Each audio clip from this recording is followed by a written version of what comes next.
हज़रात अस्सलाम वालेकुम। जैसा कि अक्सर मोमिन को इल्म है कि शायर अहल बैत डॉक्टर नयाब हलौरी साहब और दिल का दौरा उनको पड़ा था, और इस वक्त हमारी टीम डॉक्टर नयाब हलौरी साहब से मिलने एरा हॉस्पिटल आई हुई है।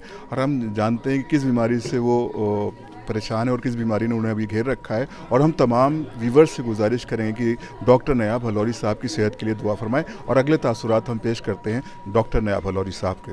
तमाम मोमिनीन को और तमाम व्यूवर्स को जो इस वक्त ग्राफ एजेंसी से जुड़े हुए हैं, उनको बहुत बहुत आदाब और शुक्रिया के साथ आदाब।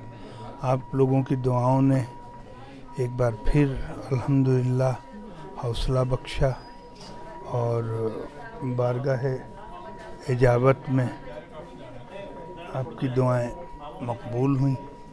खुदा का लाख लाख शुक्र है, एहसान है मेरे मौला का। आज एंजियोग्राफी हो गई है जिसमें ब्लॉकेज बताया है और इंशाल्लाह कुछ दिनों में बाईपास होना है। तो खुसूसी दुआ आप लोगों की चाहिए मुमनीन।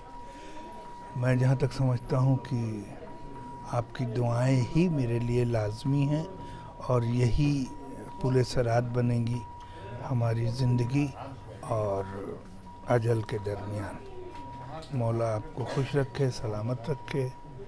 बहुत बहुत शुक्रिया नाज़रीन, बहुत बहुत शुक्रिया।